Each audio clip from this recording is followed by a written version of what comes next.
So I was sent to church, and I came to faith. It was quite a rebellious thing to do, because everyone in our family didn't really believe. My mum believed. She came to certain services, different things. My dad thought he was a Christian because he was born in England. But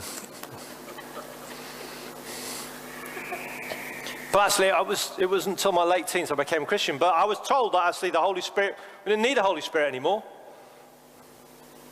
I wasn't taught about the Holy Spirit. I was taught, it's just salvation. That's all you needed. Jesus give you everything. I struggled through my teens. I mean, it's a tough time anyway. From 16 to 21, struggling with Christianity, trying to stand up for my faith, wanting to go to church, trying to find churches, trying to represent Jesus in different situations. I played a lot of rugby through those years. So I'd go to church Sunday morning, play rugby Sunday afternoon, and go back to church Sunday evening, usually with a black eye or a cut or a broken leg. I broke sometimes. But actually, there wasn't an impact on me. I found it really, I had lots of friends who were Christians, but we did not talk about Christ outside of church. I used to read the Bible. I read that probably religiously. I had notes I used to read.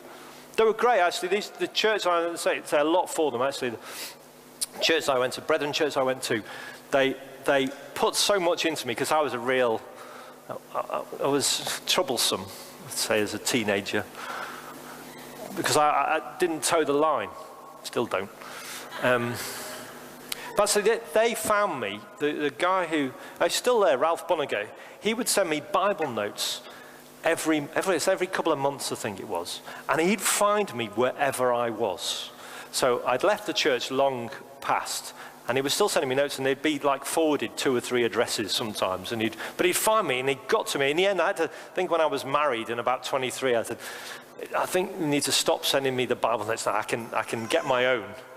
But they found me, and it's so encouraging, actually. They really invested a lot into me. But I found something so different affected me when I was filled with the Spirit. I went to New Frontiers Church, and I ended up at this Christian Bible Week, and I'd been to many of those with camp, MCYC, with always brilliant, those guys who have been to camp, and I think we've still got folk going along to MCYC, just full of bringing people into the kingdom.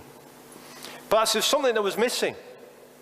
And what was missing was the Holy Spirit. And I came to this church, and I was taught about the Holy Spirit, and I received the Holy Spirit. Now, why I'm telling this story is because after 4 years, I met up with an old friend.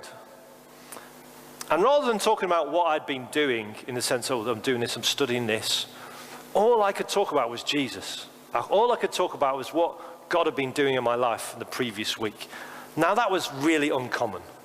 In fact, it never happened. So I knew at that point something had changed in me. I had this new confidence, a new boldness to speak of Jesus that I'd never had before. I always trusted him, always believed, had strong faith, but I couldn't express it. And that's what the Holy Spirit can do for you. He gives us boldness. He loosens our tongue.